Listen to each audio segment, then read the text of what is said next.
Watch glitches. So as many of you would know, I've been threatening to make a video about this experiment for MEF Labs.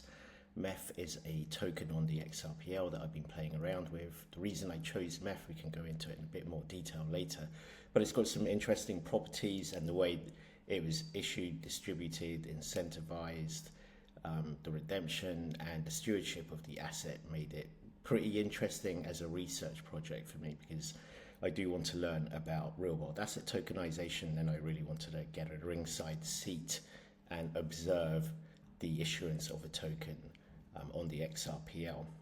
So what we'll be doing here is following these steps, which is we're going to be looking at the AMM, and essentially it should be possible to predict the price impact of a single-sided swap on an AMM on an XRPL AMM in isolation.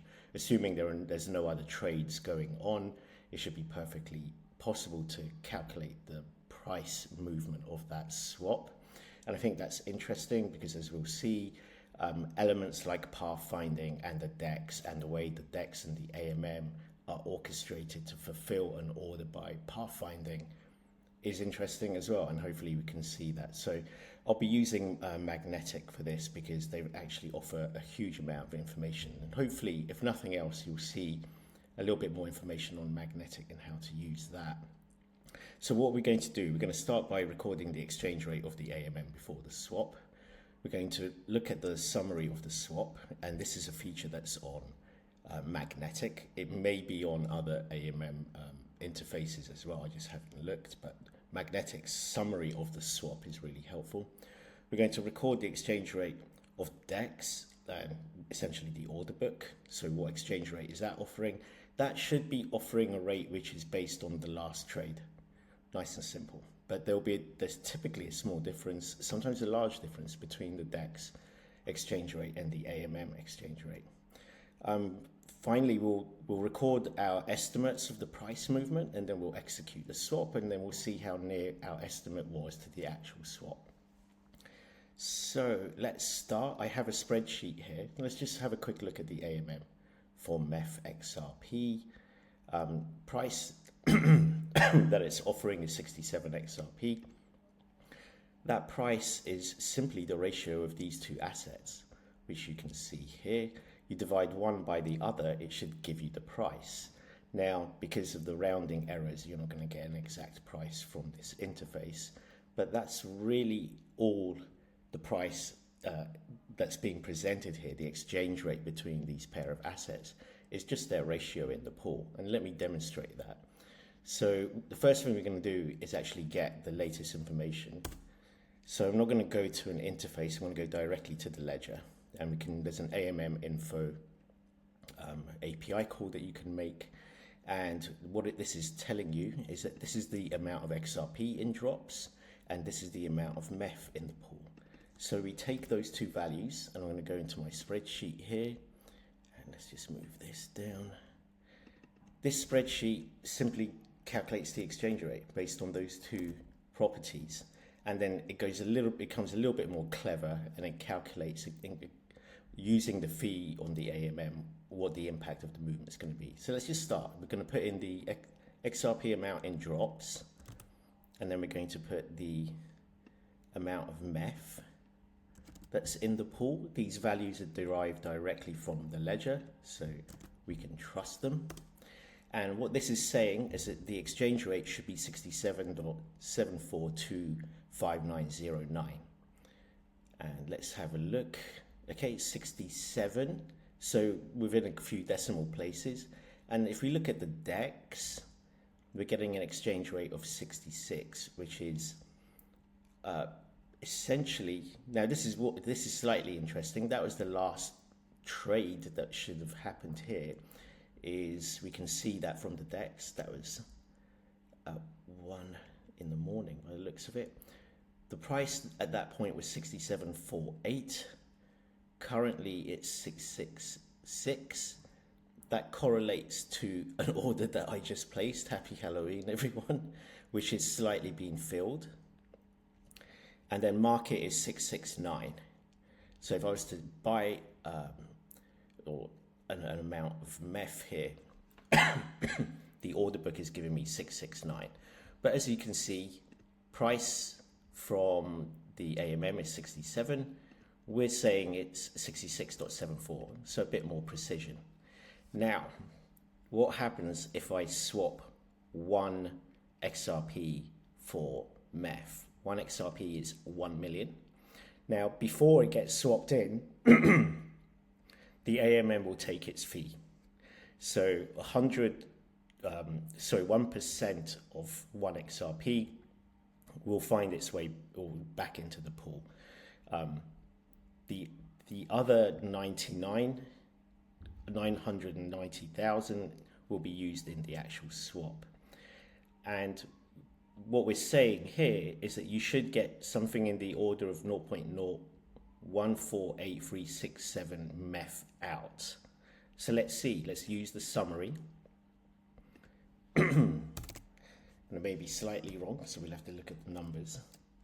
What this is telling me now is if I swap one XRP for MEF, I'm going to get a rate of 0.01.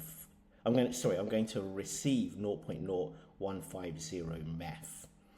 And if we look at this, the slippage tolerance is set to 0. This is retrieving MEF from the order book. In fact, this entire trade is going to be settled by the order book. It's not going to hit the AMM at all. So even though I'm using the AMM interface, what Magnetic is kindly telling me, because it knows how pathfinding works, is that this swap is going to be filled using the DEX, because the pathfinding heuristic that it's employing on the public servers at least is that the buyer should be given the best price possible. So the intent of the buyer is to get as much MEF for their XRP as they can. And if the order book can give you more MEF, then you go to the order book. Let's try and move this down. And this is why this number I think is skewed, because I'm not taking into consideration the order book.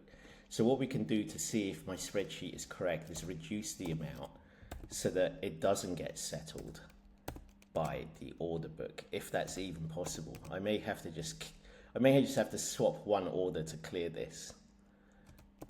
Yeah, it's just always going to go to the order book. So let's see if we can clear that, because it's a little bit annoying. Maybe I could just cancel that order. Let's have a look. Probably should have done this earlier. But let me see if I can cancel this order. A lot of these orders that you see are mine. And you can, just a quick tip, you can see the address by clicking the information icon there on the order book. So let me cancel a couple of orders just so that we can push an order through. Oh, is that even possible here? Let's have a look. So this 666 offer, let me see if I can. Oh, you know what? Let's just settle it. Let's just push it through.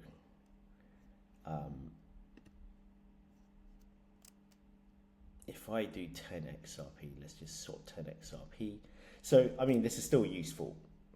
What we're saying is that we're going to see this order disappear when I carry out this swap. None of it's going through the AMM. So let's see if that's true.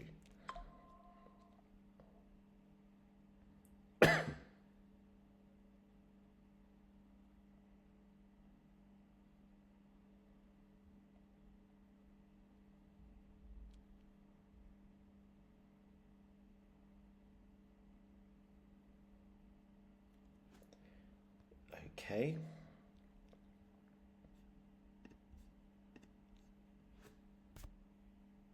It's gone. So as you can see, Magnetic summary is correct because it understands what pathfinding is. You can see that on the exchange, on the DEX here, the price is now 66.7, which is kind of the lowest one here because some of that order got fulfilled by this one. Unfortunately, the annoying thing is, I think because I've set those orders, there's no way of doing a pristine swap against the AMM. But at least what I can show you here is that the price before, so the MEF out, again for this one swap, let's start from the beginning, because we've altered the state of the pool now. We've put XRP into it and taken MEF out of it. So remember the starting numbers here, 155.24148, and whatever that is up there, that's going to change. Oh, let's have a look. Unless it came off the order book. It hasn't changed because it came off the order book. Brilliant. Just to double check, I will put these numbers in. Yeah, there's no change. So because of all of those orders on the DEX, I'm not going to be able to impact the price of the AMM for now. But hopefully this has been interesting. I will wait for these orders to be filled, and then we can carry out this experiment again. Hey, this is like real life, so in real life you don't know if it's always going to work or the conditions are going to be present. While I'm here though, let's have a look at some of these things. We have Ram here, who is, it's easy to identify Ram as a bot as well as Rapido, and there's one other one because they're all created by, or they're all instantiated, these addresses are all instantiated by Rapido. So we have these bots operating here with very, very small amounts of XRP, and they're basically, we believe they're arbitraging, they're doing triangular arbitrage on the pool. One thing that I think is interesting is you can see like RAM and Rapid being very active at times, and then other times they just cease. And just one thing that I notice is if the spread on the order book is very near to the price that's being presented by the AMM, the activity stops. Now that's just, I don't have conclusive proof of that, but it probably is true if they're doing simple triangular arbitrage. It may also be that the bots have just been turned off, right? But I think because of the dynamics of this pool, where this price is very near to the price, or the price on the order book is very near to the price of the or exchange rate on the AMM, that seems to dissuade the bots from being active. But that's just an observation at this stage. Maybe just to recap, it is perfectly possible to calculate the price of an AMM because the AMM derives its exchange rate by simply the ratio of the assets in the pool. When you swap into that pool, before your swap is executed, the pool will take its fee, and it will then use whatever is left in the swap. And return the XRP that was a fee that will stay in the pool. So when you try and work out the value of the pool, you're essentially going to take these factors into consideration. The amounts change. I'll leave you there. Thanks a lot, bitches. I hope you enjoyed that. If you like this, go and buy some meth. Cheers. Happy Halloween.